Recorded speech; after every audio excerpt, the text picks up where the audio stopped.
Okay, I'm back. That last video was too long. I'm going to try to keep this one shorter, and in general, I'm going to try to make them shorter. Just getting started with this, so bear with me. Let's go back to where we were, though.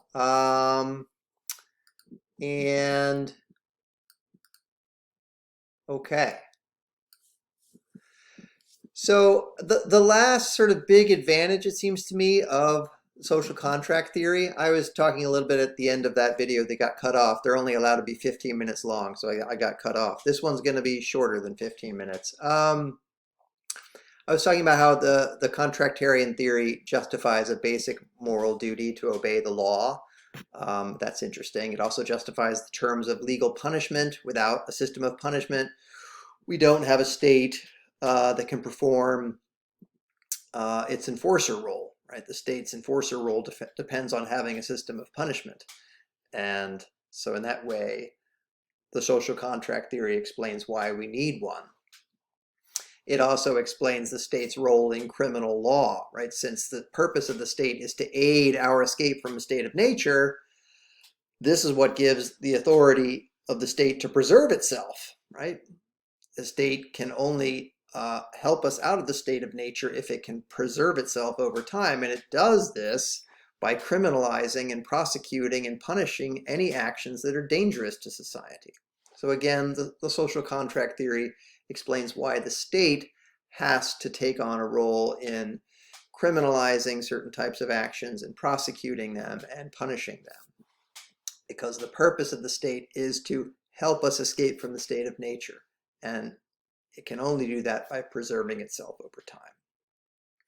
It also explains, and this is the most interesting, I think, advantage of a social contract theory, it explains why civil disobedience is sometimes required, why it's sometimes okay to break the law, for example, when the laws are unjust, right? So the point of a system of law, the point of morality, is to guarantee mutual benefit from fair terms of cooperation. This is a quote from page 206 in Shafer-Landau.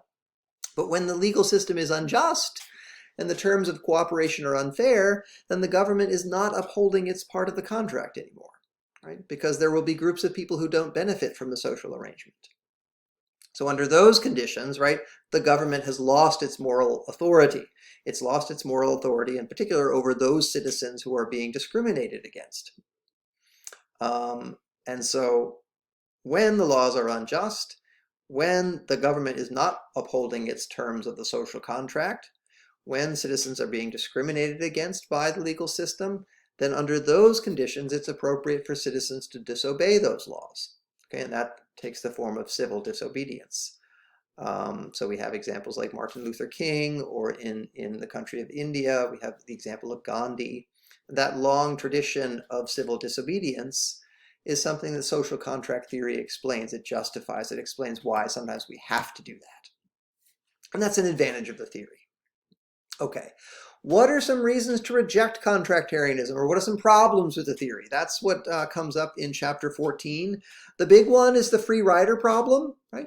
So on the assumption that the vast majority of people follow the rules and cooperate with the terms of the social contract, I can benefit from public goods that are made possible by social cooperation without sacrificing or contributing anything myself, right?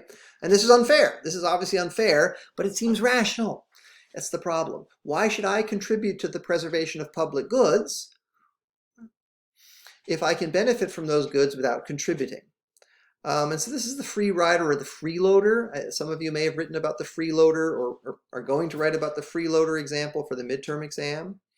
But it seems like the freeloader is rational. He's a jerk, right? But it seems like a rational choice, right? If everyone else is contributing to the social good, and I can benefit from that social good without contributing anything of my own in terms of time or money, why should I give anything back?